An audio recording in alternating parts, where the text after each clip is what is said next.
All right, everybody. Welcome to another episode of Beer Fish Fanatics. And this is Granny with Ma Pop Fishing we have here. Kit with the Fishing Kit YouTube channel. And today we actually have a special guest, another guest, Mr. Okay, I don't want to butcher this, all right, because I asked him like about literally 3 minutes before, but Matt Vavroch, correct? Yep, that is perfect. Nice work. Awesome. And he has a YouTube channel called Matt Vavroch Fishing. Pretty damn simple. So I highly recommend everybody go check it out. And the reason being because he catches a lot of fish that I don't get to catch, which are muskies. So that's my unicorn. I haven't caught one. Kit actually caught one. Was it last week? It was last. Yes, I've never caught a muskie until last week. Yeah, but it doesn't count because I snagged it in the tail. Well, closer than me, man. So, but anyways, everybody's listening, watching, definitely go check out Matt's channel out. I was watching several of his episodes. It's pretty darn cool because he's catching fish. Like I said, he's a unicorn to me. So it's kind of interesting. So that's why we have him on here, because I'm going to pick your brain and find out how the hell you do that today. So.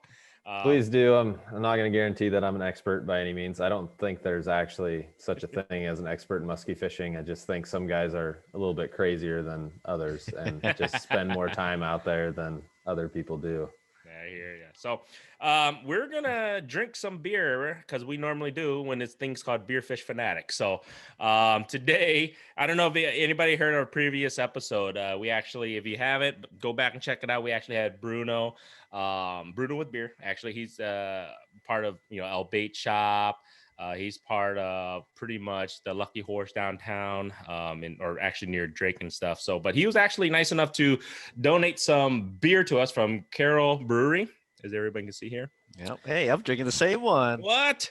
We did not plan this, by the way. But yeah, no, definitely shout out to Bruno on that and Carol Brewery. We're gonna try this out. I haven't had this one yet. Thank you so much, because I love beer and I love IPA, so I'm gonna drink the IPA on this one. So just give everybody heads up, 7% alcohol. Hey, Carroll, Iowa, what is it? Northwest of us, it's right? Northwest. I think, yeah, northwest of the central Iowa. So if anybody's wondering, check them out. Also, like I say, go check out El Bait Shop downtown, and also I went to the Lucky Horse today, by the way, Kit, and you got to go. Good beer, good drinks, good food. So. Yeah, once everything calms down, I kind of want to hit all those places up that Bruno has his fingers in. He's kind of right. Basically, if there's beer and food involved, he's kind of he's probably in some way part of it. Yeah. So you know what? Like I said, thank you so much. We're gonna try this beer, and like I was telling Matt before we started, got on here. If the beer sucks, I'm gonna let them know, and the beer's good, I'm gonna let them know. So either or, I will let you guys know on that. What are you drinking today, Matt? I've got Pretty Persuasion by Adventurous Brewing. One of my good friends is one of the guys that heads up Adventurous over in the Davenport, Bettendorf area. Great stuff. This is actually a milkshake IPA with some blood orange in there. It's fantastic. Man, you're gonna have to send me some, or tell him to send us some. We'll put a plug out for it, because I want to taste that. Right. That does sound damn good, man. It's fantastic. All right, we're gonna have to try that out. So cheers, gentlemen. And Fishing Kit went to go get a cup, or after our conversation with Bruno, he actually went to go get a cup, because we're supposed to drink craft beer out of a cup so you can embrace the fragrance of the beer. So cheers, guys. Yeah, I'm a true beer snob now. Okay, Carol's Brewing, it's good. I'm not it's saying an IPA, by the way. Yeah, I'm not saying it because you guys donated it to us. I'm saying because it's actually really damn good. It is pretty good. It's pretty mild for an IPA too. Yeah. Actually, this is one of the a straight IPA is one of the more milder ones. It's not like you don't have that bitter taste at the end. It's mild for a guy that drinks IPAs all the time. I guess, man. But all right, let me put that down. Hopefully, you guys are hitting up some of the Decora beer if you like the IPAs. Galaxy, Pseudo, all that good stuff. Well, you got a can right here. Look at this guy. he was just waiting for you to say something like that. That's like I'm sure that's his favorite beer of all time, I guess. Right now, it's my favorite, and it's been my favorite for a while, actually. Can't go wrong with Top and Goliath, man. I'll definitely agree with you on that one. So, but like I say, I mean, we brought Matt here because I'm excited, man. I want to learn a little bit more. We'll jump into it. I mean, you live in east of us, so just everybody kind of gets a heads up. About an hour away from us, maybe, or a little bit less. Yeah, a little right around an hour. Right in between Iowa City and Des Moines for the most part. It's kind of the middle of everywhere, but the middle of nowhere at the same time. So just a small town. My question is, number one, if you live that close to me, is there a lot of muskie over there? And then number two, what would you say is like your process and your game plan to target these muskies?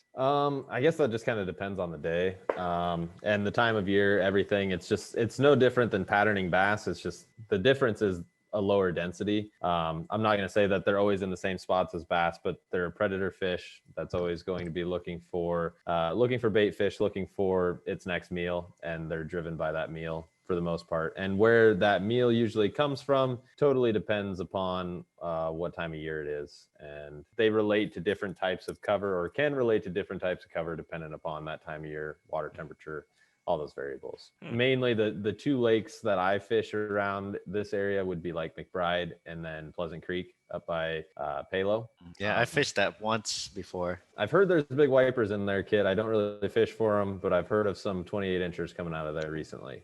Whoa, I'm not sure if those reports are verified or not, but I was told at the boat ramp about that the other day. So let's go find out. But yeah, no, those are the two main ones that I fish. I fish Brushy Creek in the Chapter 55 Muskies Inc. and like the chapter challenge that they do every fall with all the Iowa chapters. So it'd be like the Clear Lake chapter and then the Iowa Great Lakes chapter and then the Mid Iowa Muskies chapter. Tough fishing that day though.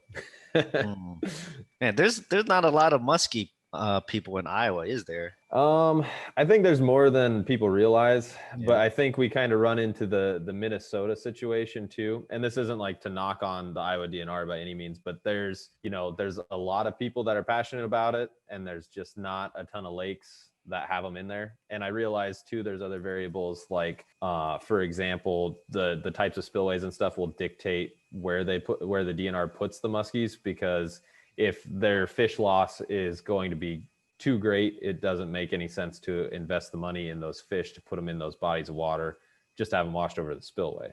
Speaking of which, you guys in Des Moines should be encountering some muskies in the Des Moines River probably sometime soon, because they've been putting a ton in Saylorville Lake. I saw on the stocking reports, and I'm guessing that a lot of those are going to get sucked down through there. So when they stock keep an eye out. How big are they when they stock them? The ones in Saylorville aren't that big, so I don't know if those are just like extras that they're having, because they're only like 4 to 5 inches on the stocking reports. But the ones that they stock in the lakes that are meant to have them are usually around 10 to 13 inches.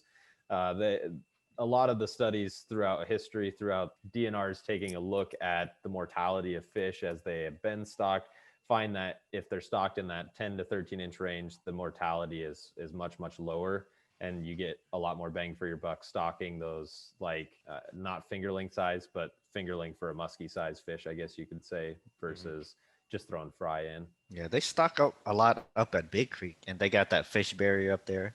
And they're putting in a fish barrier up at Brushy too, right? I don't know if they're done with that yet or not. I'm not sure if they're done with it. The lake was down when I was there 2 weeks ago, and it made things kind of difficult. So it was like 10 guys out there, and I lost probably a 40 to 42 incher right at the boat, and that was the only bite out of all those good sticks that anyone got the whole day. And it was tough fishing. Tough for musky fishing, especially when you got that many guys who know the water that well. I didn't know the body water that well, but shout out to my buddy Grant. He knew some stuff, so we just kind of went off of what he knew about the lake, and we were able to find one that wanted to cooperate. We just drew the short end of the stick when it came to putting it in the net, I guess, which happens. Have you ever tried Big Creek or thought about trying it? I've thought about it. I fished it for bass a long time ago when I was younger. I have a couple buddies that fish it out there, and I know big fish come out of there, but I know that they don't come out of there often. So that's my experience. And if I'm going to drive an hour and a half to fish for fish that don't want to bite, I want to fish a lake that's got a little more density than that. At least I'll leave it to the guys that live close to you and it's a 20-minute drive for them. And if they want to go burn 4 hours, it's easy for them to do it there. Whereas for me, I've got other options, I guess, that I usually explore around these parts. Yeah, I get it. I don't want to. I agree with you, man. I don't want to drive an hour and a half, 2 hours to catch nothing, and then just no. I feel you, man. I mean, I get it. When's the best time to target muskie, like season wise? Because I don't know. I mean, okay, it's a fish of what is it, 10,000 cash, right? Yeah, that's what they say. And sometimes. So I want to know what season do I throw those damn 10,000 casts to try to catch it? That's a good question, and I think so. Two things there. It really just one of the most frustrating things about muskie fishing is they don't have to be the fish of 10,000 casts, and like knowing that they don't always have to be the fish of 10,000 casts is what makes them incredibly frustrating because. There's times like this summer, for example, I went out one time and I was fishing a weed line on a break, caught one, 10 minutes later, caught another one. And it's like, boom, boom. And then my wife and I went out that night and caught 2 more. But then I go, 4 days without catching a fish. And it's just kind of the name of the game, unfortunately. And there are a lot of factors that contribute to those things and how those fish will go off for whatever reason at a specific time. But anyway, to get back to your question, it just kind of depends. This year I had a lot of success in the post spawn period, right after those muskies got done spawning, as they were kind of coming out of their spawning bays and moving out of those spawning bays. I had a lot of success picking them off where they were picking off other bait fish that were spawning, crappies, bluegills in those areas, both in Iowa and in Wisconsin. I had a lot of luck with that.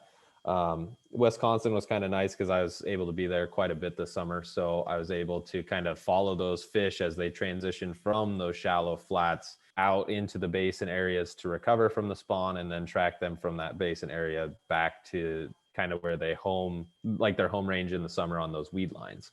So that was kind of cool to kind of follow that progression. A lot of guys swear by the fall. Last year I had a really good fall. This year I haven't had as good of a fall, but at the same time, I've had a couple of opportunities that, had those fish hit the bag, I'd be probably singing praises of this fall. But like when you dump a 44 and like a 42 incher at the boat, it's like, well, maybe the fall wasn't so great, but I was able to I put my wife on a really nice 44.5-inch fish. So that was really special to share with her, and that'll probably make my fall. So even if I don't get another one this whole year, it'll be fine because that one was worth it. So what's the deal with Wisconsin? I noticed like during the summer, all your videos seem to be from Wisconsin, but you're from Iowa. Yeah.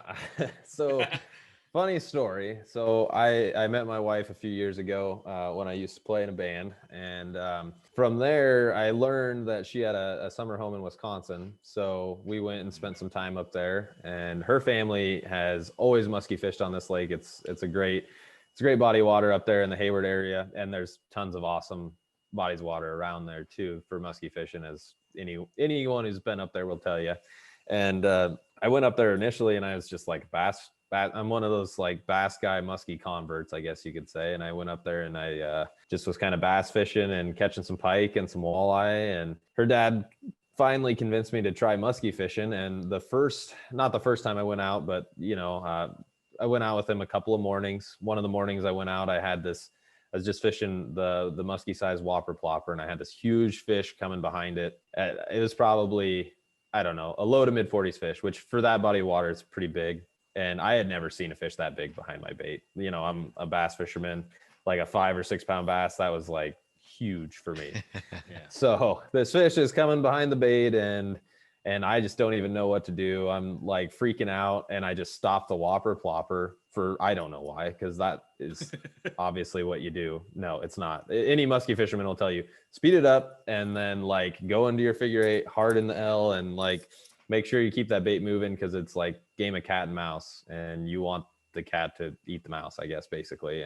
But yeah, that kind of changed my tune. And then that was in midsummer and we went back another week in August and I got my first muskie. That was probably 4 or 5 years ago now. I was fishing like a lot of guys, a 700 Booker tail on a break, and this muskie just came out of like 17 feet of water and just T-boned this Booker tail right in front of me, and it was one of the coolest things I've ever saw.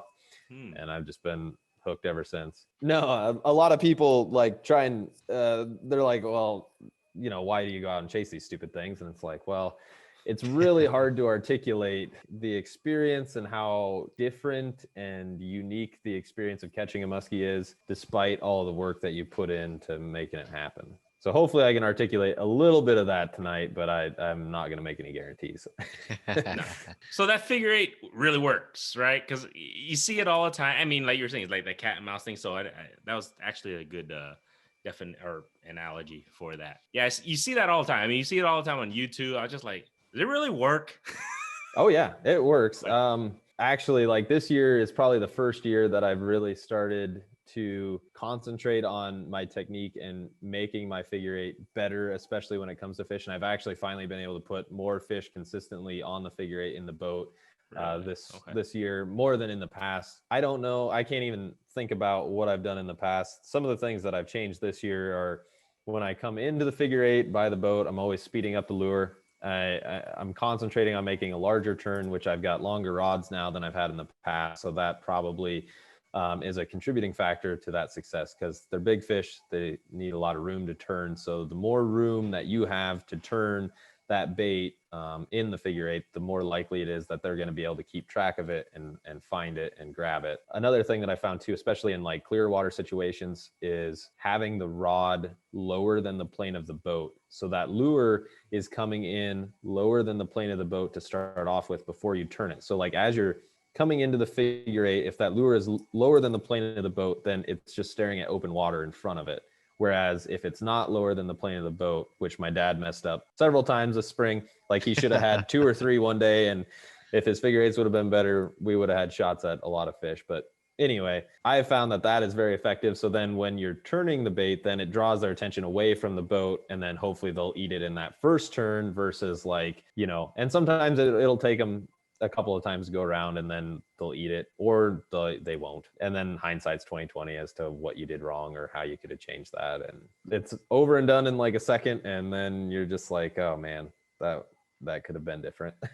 And usually when you think of fish, like usually you would think like, oh, the fish sees the boat and they kind of like run away. But like those muskies, I guess they must be like so zoned in onto that bait, like they don't. Oh yeah. Yeah. I don't know what it is about the muskies, because the pike don't do it. The pike will come and they'll hit your lure boat side, but they will not do the figure eight thing or anything like that.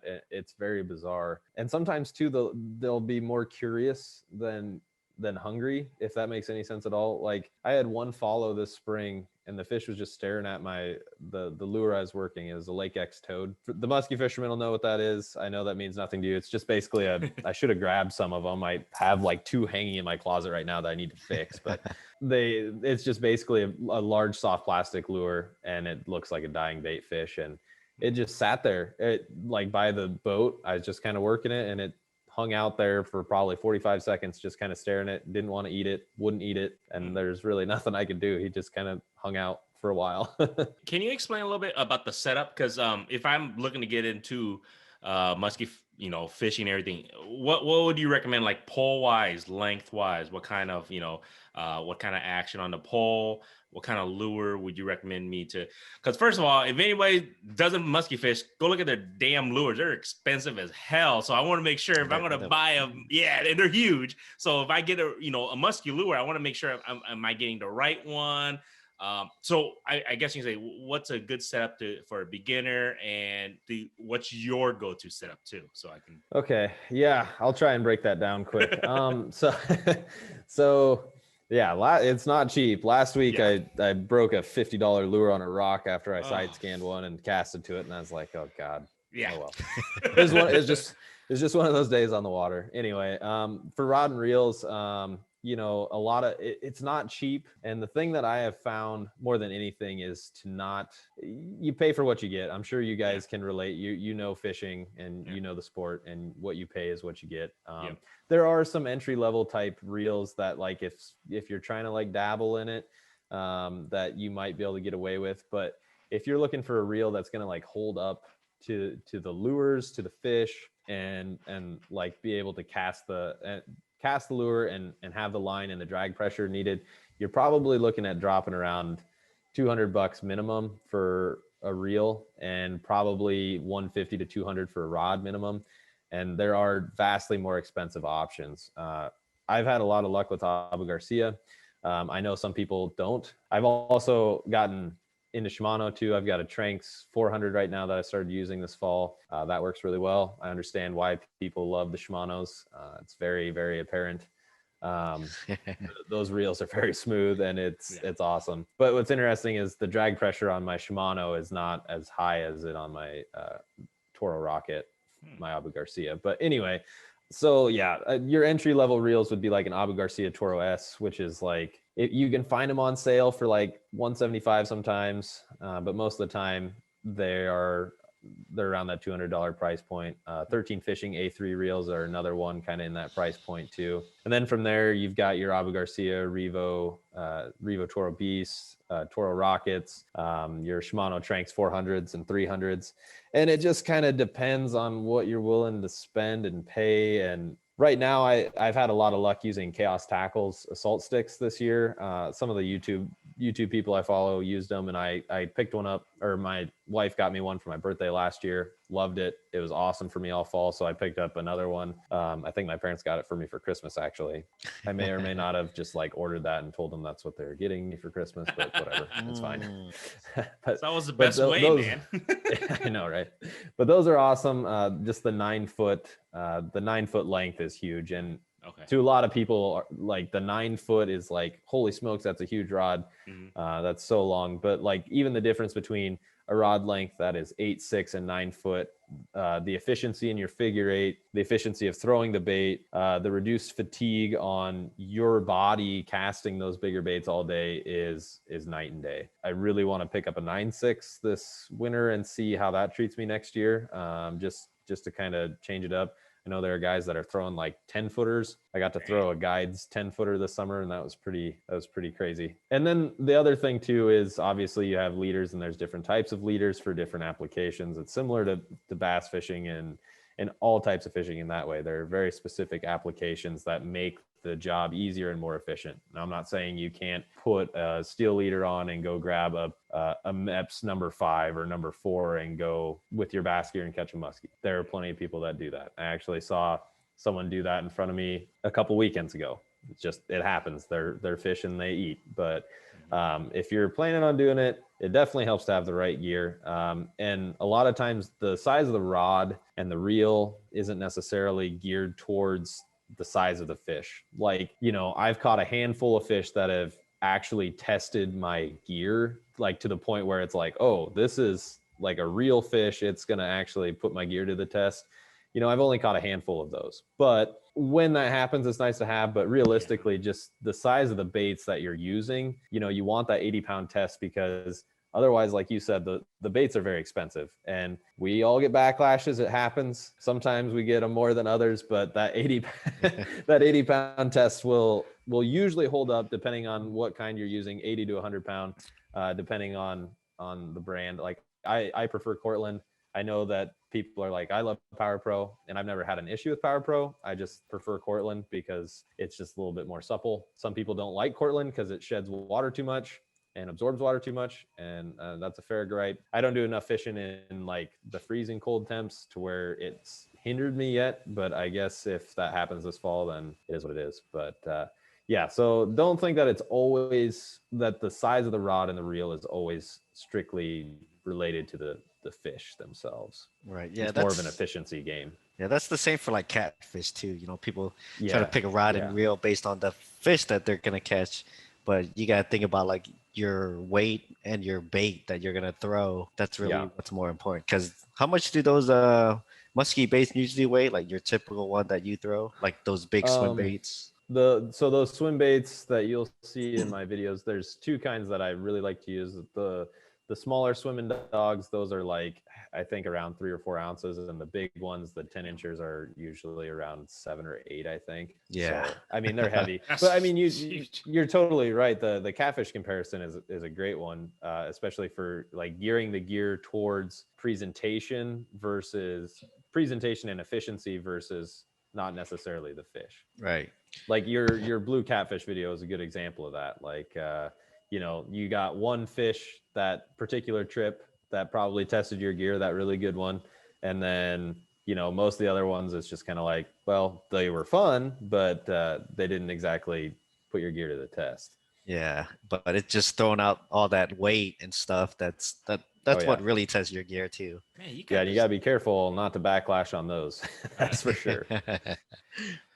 I better not touch it then for a while, because backlash. Hey Kit, can you help me real quick and get this one out? I actually give it to him to help me out sometimes when it gets a little rough. It happens, and I'm not the most patient guy, and I'm just cut it, man. That's what I will do. I hate cutting my line. See? Like, oh man, because Expensive. braid's expensive. Yeah. I mean, I don't know how much your 80-pound what was that brand that you used? I don't know how much 300 yards of that is. The Cortland spool I got 600 for $90, I think, which I thought was pretty reasonable considering. Because they sell it in the bait shops in Hayward for it's like $30 for a 150-yard spool. So that's a no-brainer, especially when you're going to go through it anyway. That's true. Yeah. Yep. Don't ask me to go, man. I'm backlash king, man. I'm not the greatest when it comes to bait casters. I just put on maximize the brakes. So that's what I always do. I don't care. I maximize the brakes. So it's like, and I cast maybe like 5-10 yards. So I slowly release it. But after that, it's like, yeah, it sucks, man. I'm not gonna lie. It is what it is, right? Yeah, it happens. So what's your plan after fall's over? Do you target them through the ice, muskies, or is that a thing? I mean, I've seen it on like YouTube and stuff, but I don't think it's very common, is it? No, I don't think it's super common. I've seen it a few times on YouTube too, but usually once ice gets here, I put the musky stuff away and I focus on thinking about planning, the next year and how I'm gonna approach attacking my lakes around in my local area and then potentially in Wisconsin. Most of the winter I spend trying to catch some food because like most of the summer I'm fishing for muskies or bass, and That's true.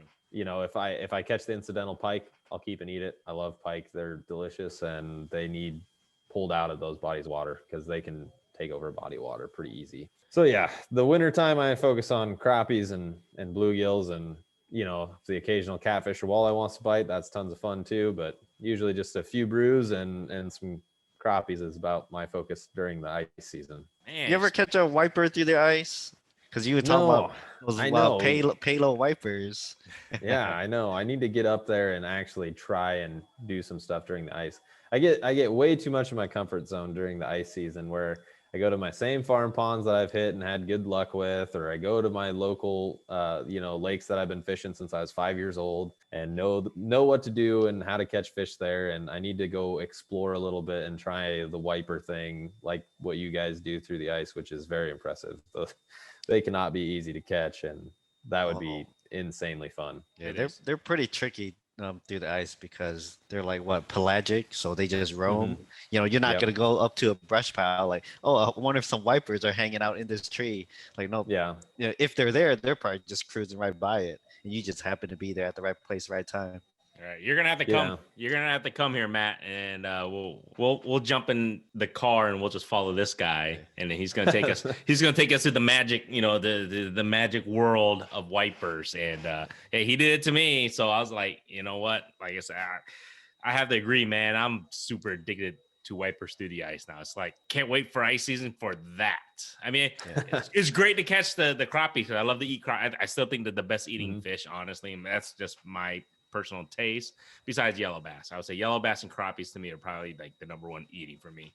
Yeah, man, the wipers through the ice. I'm telling you, I tell anyone till this day, I'm like, just catching that type of a fish on a freaking 30-inch pole. Oh, I'm sure. it's just one of those things. But hey, that's the thing too, though. I mean, muskies just don't. Are they just not active during ice season then, guys? I don't know. I don't know. That's why I'm. I really have no idea. I Huh. think it'd be no different than setting a tip up for like a pike or something. I know people do that, and I've heard of people catching muskies on tip ups and stuff, and going and running live bait for them with like quick strikes and that kind of thing. Okay. I've never taken the time to really do it through the ice, just because again, comfort zone thing, and they're hard enough to catch during the season. It's kind of nice to have a little bit of a break from them and not let them drive you completely nuts all year round. So agreed. You kind of want to catch fish, more times during the winter. Yeah. It's just nice to have the rod bend during the winter. It doesn't matter what it is. You don't want to be in 0 degrees and -20 and not catch anything. Yeah, it's happened many times. I was gonna say I've had my fair share of those as well. It's not the greatest experience. You gotta have beer with you though. At least as long as you have beer with you, anything is always good. At least that's what I say. I remember last year I spent about 8 or 9 hours on one of my local lakes fishing for crappies, and I was watching perch and crappies swim by on my camera, and they were not eating anything. And I was like, this was stupid. This is not smart. A lot of people don't really see. That's the thing, because I do have a lot of friends and stuff. They're like, you guys are cheating, man. You guys are using flashers. You guys are using cameras. I go, guys, you have no idea.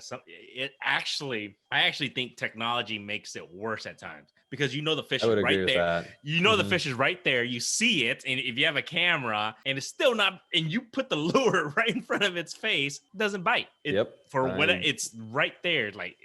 What the hell? It's one of those things where, and I tell the guys, I'm just like, you have no idea how hard it is to get that fish to bite. Sometimes you can put it right in front of its face. It's just not gonna bite, man. It sucks. And the worst part, like you just said, it's right there. It's a fish is right there. So that's the electronics are such a huge component nowadays in fishing, and even musky fishing too. Like a lot of people, I'm fortunate. I've got a couple of Helix Gen 2s, so I can side scan, and it's pretty frustrating when you side scan muskies and then they don't want to do anything. I still have yet to catch one. I've had a couple that I've scanned follow my lure back to the boat, but I know some people live and die by that, where they'll just drive around on bigger bodies of water, and they'll just be scanning beaches, scanning rocks, scanning weeds, and just literally look for those fish cruising around. And then when they see one, they either drop a waypoint on it and go back to it and troll, or they'll drop a waypoint on it, go back to it and cast, big baits at it and hope that it'll go. I know you eat fish. You were talking about eating fish earlier. So what's your favorite? Oh man, my favorite, that's tough.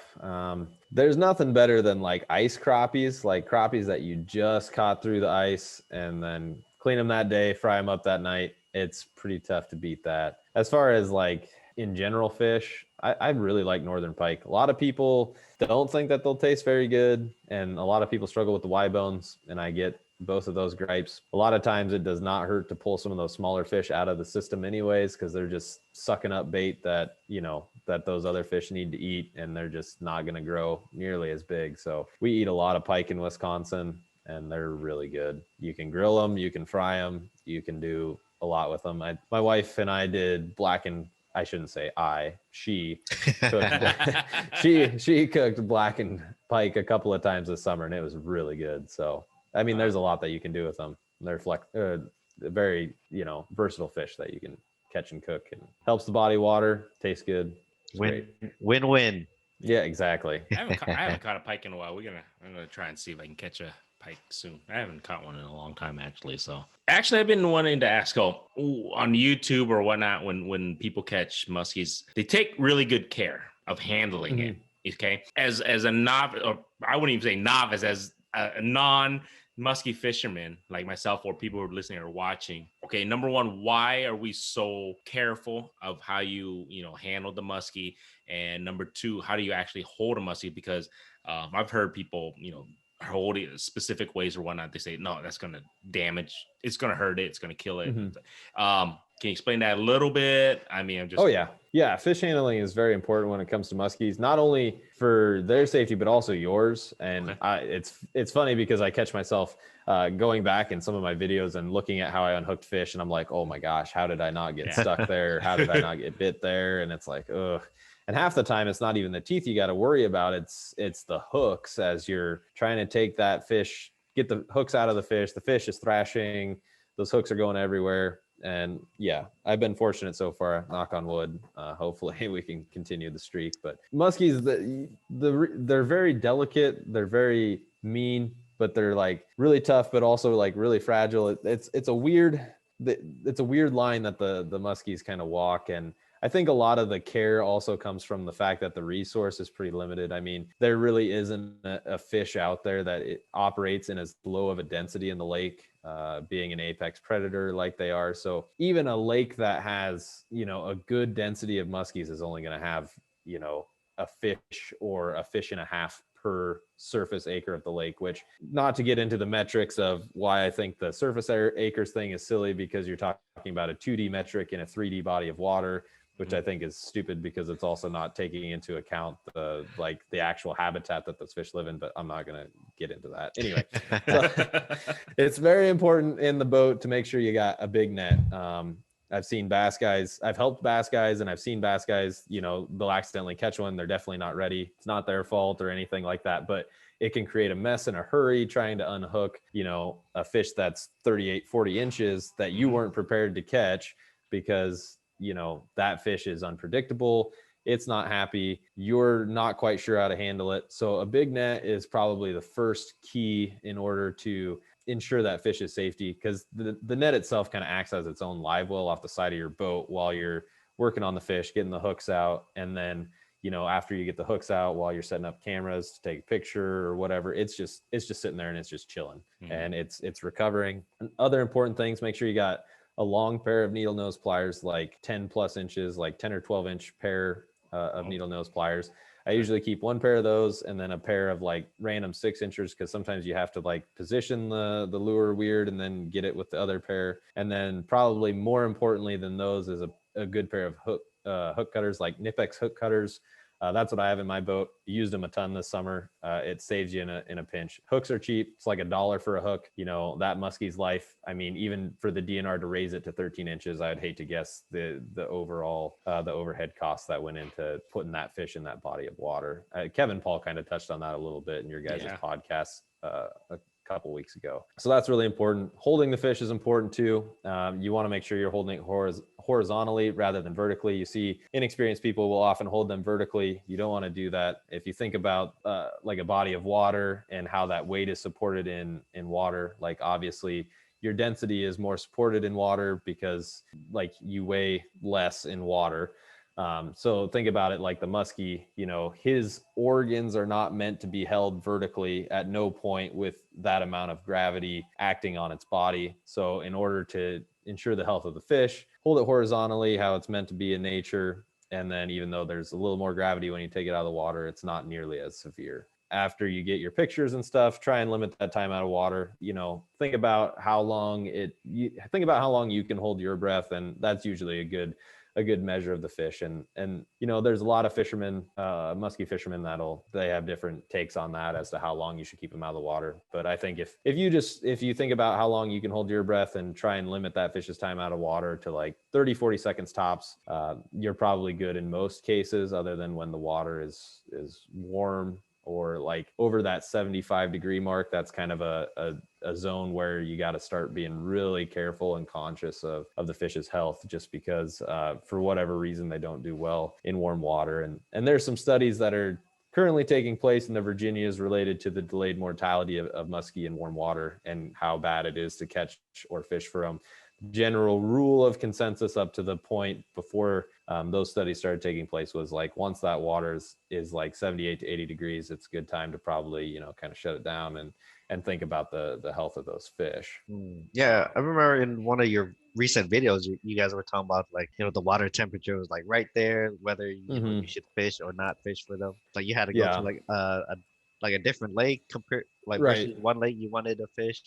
Yeah, so the lake that we were wanting to fish was the one that our cabin was on, and the water temp there was like 82, 83, just because we had that crazy warm streak in July. So we had to go to a bigger lake. We went to the biggest, clearest lake in the area. It's like, I think it's like 3,300 acres or something like that. and really deep. So the water there was like 78.5 at the time that we were fishing. We got off the water when it warmed up to the point where we didn't feel like it was safe for the fish. Yeah, that was why. And then the most recent video that I published with the really old one, that water again, we went further north to a body of water again, about I think 3,300 acres, but that body of water had more natural springs, so we were fishing water right around 78 degrees after a cool down had started. So we were kind of just like, should be okay. And that first one you saw, it took him a little bit, but he was fine. Just sometimes they take a little while to recover. I had no idea about the temperature of the water made that big of a difference on them. I mean, you probably right here, if people are listening, you probably saved a couple muskies' lives. No, I'm dead serious. Like, hopefully. I mean, in a way, how fragile they are. I mean, they're very, very rare, obviously, to catch, number one, and then just how you handle, because like you're saying, most bass fishermen, when like me right now, if I were to go fish right now, if I would have caught it, I would probably hold it up horizontally, but I don't know, like you were just saying, like imagine how long I kept it out of the water, take picture, whatever the case may be. But yeah, it makes a huge difference, because to me, that was just mind blowing, because I didn't know, Yeah, education is so important, and hopefully, just people being a little bit more knowledgeable, or even reaching fishermen that don't expect to catch them, then hopefully they'll hear this and help put them on the right path. I think the warm water thing too is important, to put it in kind of a comparative context. Like these fish they're similar to like smallmouth, where if you let them, they will fight you until they literally die. The difference being that muskie are much bigger than smallmouth, like obviously their mass and their size. So if you think about like how large that fish is, and then the amount of oxygen within the water that it needs to take in order to adequately recover, it's much greater. So that balance is much more delicate as that fish is much bigger. So if anybody's listening, yes, Matt is a teacher, and I just got learned. So I mean, it's kind of my job. Yeah. Holy crap, man. No, I'm hell educated me, man. I had no idea. Honestly, I really, because obviously I've never caught one, so I don't even know how to handle one. But like I said, I see so many YouTube. I see your channel, just how you guys handle it. I just like, you guys are super careful with it. So just understand that it's a fragile fish in a way. Mm-hmm.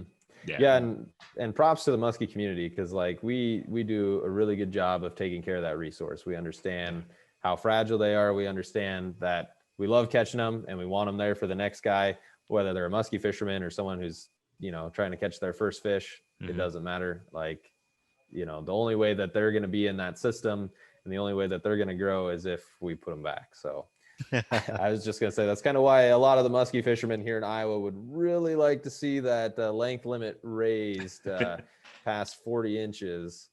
Oh yeah, I've seen Charlie Ridgway talking about that.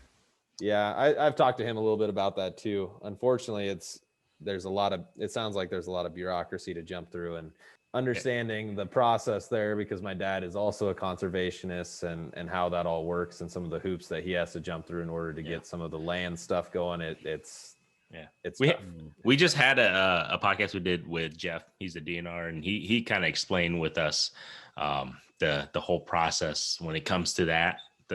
They don't want to what was the thing, Kit? They don't want to, because Iowa's regulation for fishing and everything is like, what is it, about this thick, he said? Other states are this thick.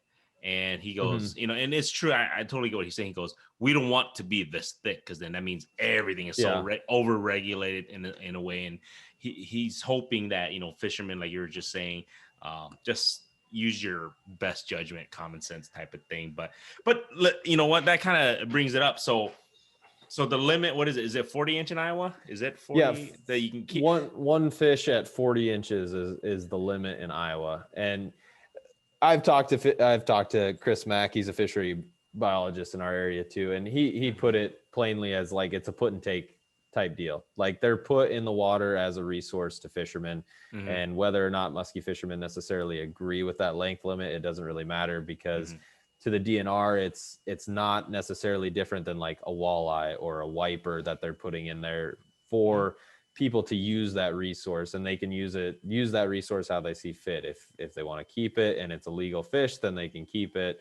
If it's not, then obviously put it back, just like anything else in the body of water itself. And I think too, I think Kevin Paul touched on this too a little bit in your guys' podcast last week or whatever, where he was kind of saying the generation of like, I'm going to keep this just because I caught it is very much starting to get phased out. And I think fishermen today, which is huge credit to social media, huge credit to YouTube and stuff. Fishermen generally are more educated. They understand the resource better, and they understand what it means to take care of the resource. Because I mean, I don't know if you guys fished at all this spring, but it was absolutely bonkers out there. I've never seen so many people fishing in my life. And just knowing that hopefully these people are more educated than most people in the past. And hopefully, even though there's more fishermen than there ever have been, hopefully we're able to take better care of that resource. You have a lot of faith in people. Yeah, probably too much. I've spent enough time on the Iowa River to, yeah. Anyway. Hey, you gotta have a little faith in humanity, Kit. Gee, I mean, I do, you but be downer over here, man. Come on. yeah, then you walk up to a fishing spot and it's got like, a 11-gallon bag worth of garbage just laying there. That's true. Well, that's true. Yeah, that's a whole nother deal. I think who was it? I think it was D Yang that we did that one with Kit. Like, it's true because obviously with the pandemic and everything, there's just a lot of new fishermen or women and kids or whatever the case may be. A lot of people who are going out to fish that normally don't fish, and they're leaving a lot of trash. I mean, they don't think they probably don't think about it. They're just like, they open up the wrappers of their lure and then just, you know what I'm saying? Same thing with lines, and they just kind of leave it. But it definitely is not meant to be left there, by the way. So it's well, and then you have people too tossing just random fish on the bank that they think are undesirable, and it's like, I think Kid, I think I talked to you about this, I don't know, this spring. Like, I think you said there were some blue suckers thrown up on the bank, and I've seen several thrown up on the bank in Iowa City this spring. And it's like, if only people understood like how rare that fish actually is, and knew even I didn't even know. I just knew it was like, damn, this is a big ass sucker. Yeah, they're such a unique and cool fish. It's really too bad that people don't know, kind of what they do, and how far they travel and migrate and all that stuff. It's crazy. I think you're gonna like the podcast we did with Jeff with the Iowa DNR. He truly explained it pretty well. Like, okay, invasive species, like, do not throw those on the rocks. Because we asked them, we were like, what do you do with these invasive species? Because like you were just saying, so many people would just think it's trash fish. And he even said, even if it's invasive, and we're going to release this, that podcast, but he's like, don't leave that on the side, because if you're not going to consume it, you put it back. Even if it's invasive, you put it back, because I think it's one of those things, almost just, what is it? Just morally, you know what I'm saying? You don't just do that to the fish. Even I understand it's invasive. Yeah. And I would have some serious trouble with that myself. Yeah. And that's the thing. But the thing is, though, I think a lot of fishermen don't know that. They think, well, that's a trash fish, or that's invasive. I saw it on the list as invasive, or it's a trash fish. So they, like Kit was saying, they just chuck it onto the side, and then it makes it horrible for the next fisherman, obviously, when he's walking up to there and is like, what the type of thing. But Jeff was saying, basically, you're not doing anyone any favors by throwing that fish on the rocks. One or two fish on the rocks not going to get rid of the entire invasive species. That's exactly what I'm saying. So it's like, it's pointless for you to do that. You might as well either consume it or put it back in. Yeah, I'm gonna have to listen to that one. That sounds really interesting. Something else that I've seen that people do with specifically like the silver carp and stuff that are really problematic and have like, taken over places like Kentucky Lake, is if they're dead set on killing them and not consuming them, what I've seen people do is they like cut their gills out and then put them back in the water. So then whatever's in the water consumes them. That's what I do. Whether it's a raccoon or, another fish, whatever it is. Yeah.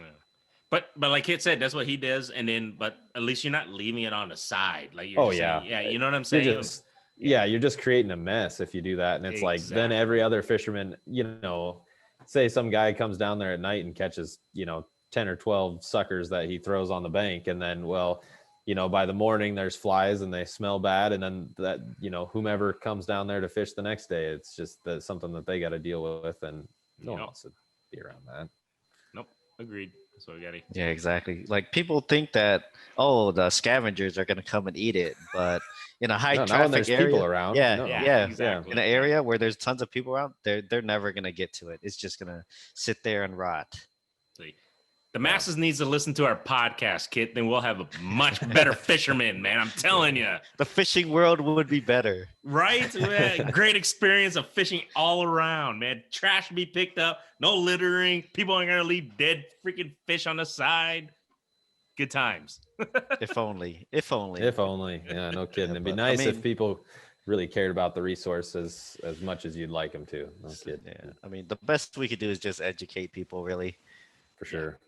Yeah. That's what we're doing. That's what we did this podcast for, to help educate the non-fisher people like me to don't do stupid shit like that to ruin it for the rest of the world, right? Sure. But yeah, hopefully I've been able to educate a few people. I am no expert, but hopefully if anyone has questions, feel free to shoot me a message, Facebook, Instagram, whatever, YouTube, anytime. I'll do my best to answer them. I'm not going to promise you that I am the musky expert, but I've caught a few fish. Sometimes I feel like I know what I'm doing. Sometimes I don't feel like I know what I'm doing at all. Usually it's more of the second one. Yeah, no, you know quite a bit more than you think. I'll tell you that much, man. But you got anything else for Matt, Kit? I mean, I'm not gonna lie, man. I learned a lot. I think I'm ready, man. We're gonna try for musky pretty soon. We'll be in touch. Yeah, I'll have to get my setup and stuff ready. I have to get a longer pole because I don't have a 9-foot pole first of all. So if you go with me, I got plenty of extra stuff. Don't worry.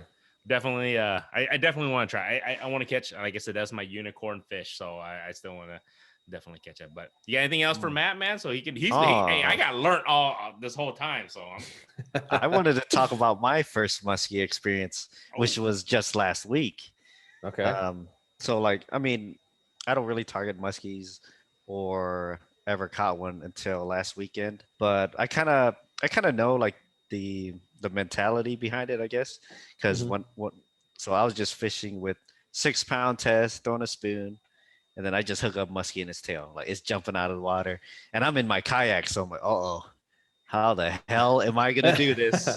I got like my net is probably like a little panfish net, like maybe like this big, since it was hooked in the tail, and I'm just thinking like, okay, I gotta get this fish up to the kayak and then get its head up. Since it's hooked in the tail, it's gonna be really hard.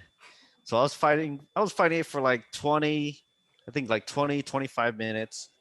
And then my other buddies out in the kayak, I holler at them. I'm like, cuckoo, cuckoo. It's this bird call that I do.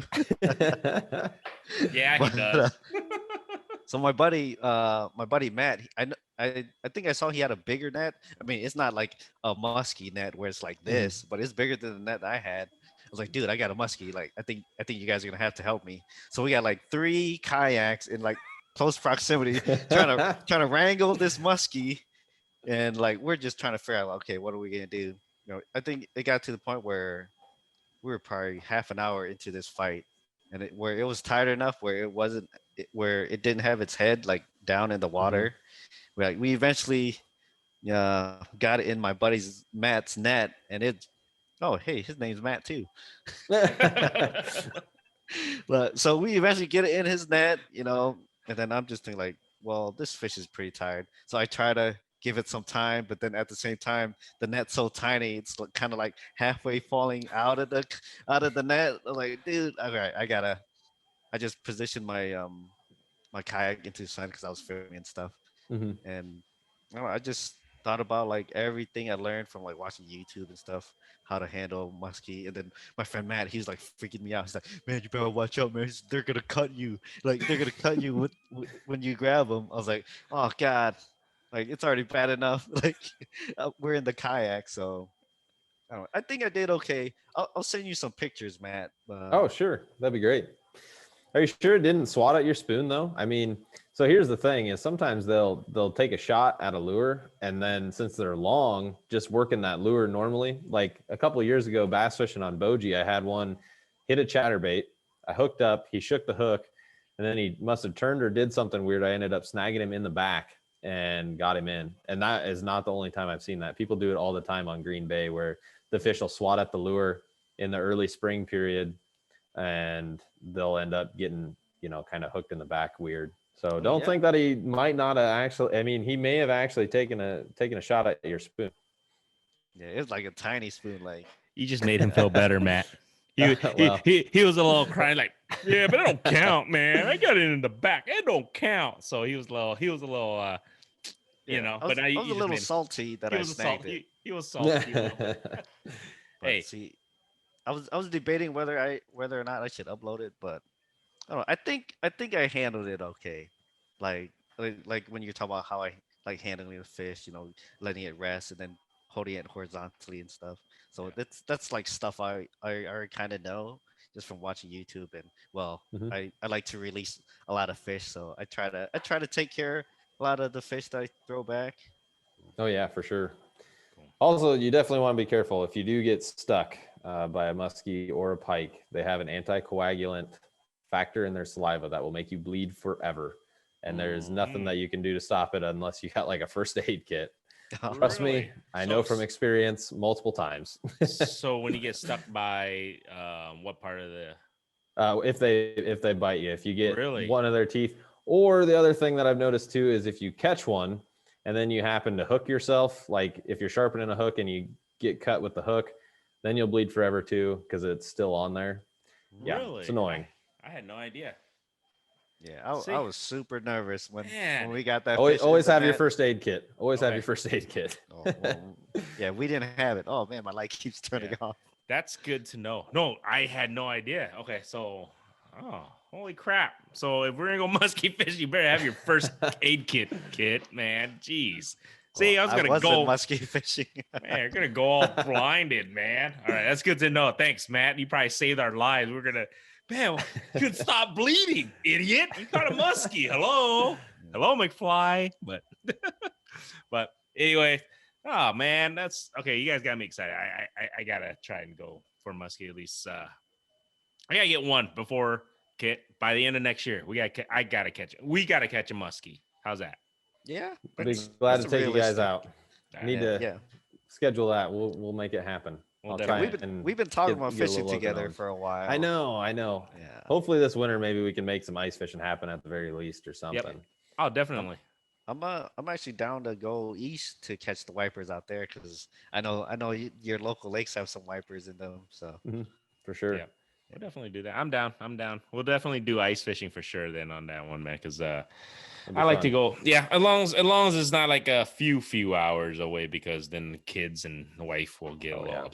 I'll get a little ass chewing here and there. I'll just have to blame Kit, and then they don't get mad at him because he's all nice. You know how that goes. But I get that. but other than that, man, you know what, Matt? You know what? I'm not gonna lie, man. I really actually learned a lot. So hopefully anybody listening and watching this, they learn quite a bit in regards to at least number one, how to handle a freaking muskie, because I think that's really crucial, because a lot of people might just catch it just on accident. You just never know. But it's a fragile fish, so definitely keep that in mind. So definitely appreciate the knowledge on that. Other than that, man, you know what? I can't wait to go fishing with you. I'm excited, dude. All I know is I'm excited to go musky fishing, man. So other than that, man, you got anything else, Kit? So if people want to get a hold of you, what's your social media? You can just follow me on Instagram at matt.vavroch or find me on Facebook, and then my YouTube is fishing or Matt Vavroch fishing. Penalty. It's past my bedtime. Penalty drink for Matt right there. had to think about his own YouTube channel. I know, right? That's what I was gonna say. It's all good though. Hey, but I think Kit will definitely put that. We'll put it in the show notes and everything. Yeah. So anybody definitely go check out his channel. It's really entertaining. You want to learn a lot about musky fishing. definitely check out Matt's channel. It's pretty cool stuff, man. So other than that, man, thank you so much for just joining us. So like I said, we'll can't wait to get out there and fish with you, brother. Yeah, thanks, guys. Quick disclaimer: Nope. the jaws behind me are not from fish that I caught. They were dead floaters that I found. And Oh, I wanted to immortalize them on my wall. Nice. So those are not fish that I killed. In case somebody like, look at that In case someone- bastard. I know. In case someone one. wants to call me a hypocrite, I did not kill those fish. Nice. Good disclaimer right there, Matt. Appreciate it. Thank you guys for having me. All Really right. appreciate it. It was a lot of fun. Thank yeah, it was fun.